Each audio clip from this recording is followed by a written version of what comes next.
يكيب راني فايت في مارساي ياك واش لقيت خاوتي يا بابا البق رحلهم يا خويا هادو كاع تاع الناس السبه هو البقبوق بابا بابا بابا بابا سيكوا خويا شنو هذا الهربة تسلك يا خويا.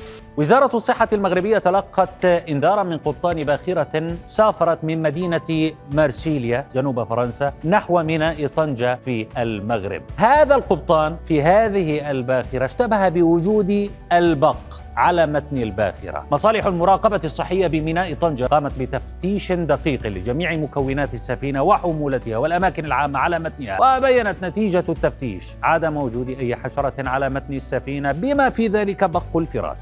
السلام عليكم. بق الفراش هاد الحشرة اللي قامت بالغزو للعاصمة الفرنسية وخلات الفرنساويين يلوحوا حوايجهم وفراشهم في الزنقة. خليكم معنا باش نكتشفوا ونتعرفوا على هاد الغازي اللي رول فرنسا باللي فيها. بق الفراش حشرة رحالة بامتياز كتغذى على الدم سواء ديال الانسان او الحيوان. الا دخلت لشي دار خاصك معاها ما هي وما لونها باش تجري عليها او تقضي عليها، لان الانثى ديالها كتحط تقريبا 200 بيضه طول فتره حياتها وكيتكاثر بسرعه. سمات بق الفراش لانه اكثر حاجه كتخبى فيها هي الفراش والحوايج وحتى الشقوق ديال البيبان والبلاكارات. كيتعتبر بق الفراش غازي ليلي كيخرج في الليل يقلب على باش يتغدى، وغالبا ما كيخرج بالنهار الا كان فيه الجوع، والعضه ديالو تقريبا خفيفه بحال الشنيوله. اهم حاجه باش تقضيو على هذا المبرزيط هي تحافظوا على نظافه الفراش والحوايج اللي كيكونوا مخزونين في الماريو، وفيما كان عندك شي شق في الدار سدو سدادر البيبان الماريو وحتى البلاكارات وهويو الدار وخليو الشمس تدخل مزيان. كاين بعض الوصفات الطبيعيه مزيانه وفعاله اللي ذكروها بزاف ديال الاخوان. واخيرا ما عندكم مناش تخافوا، وكيف العاده خبط معك هذيك جيم وخلونا ارائكم وتعليقاتكم حول هذه الحشره، واللي كيعرف شي وصفه فعاله ليها يشاركها معنا. تبقاو على خير.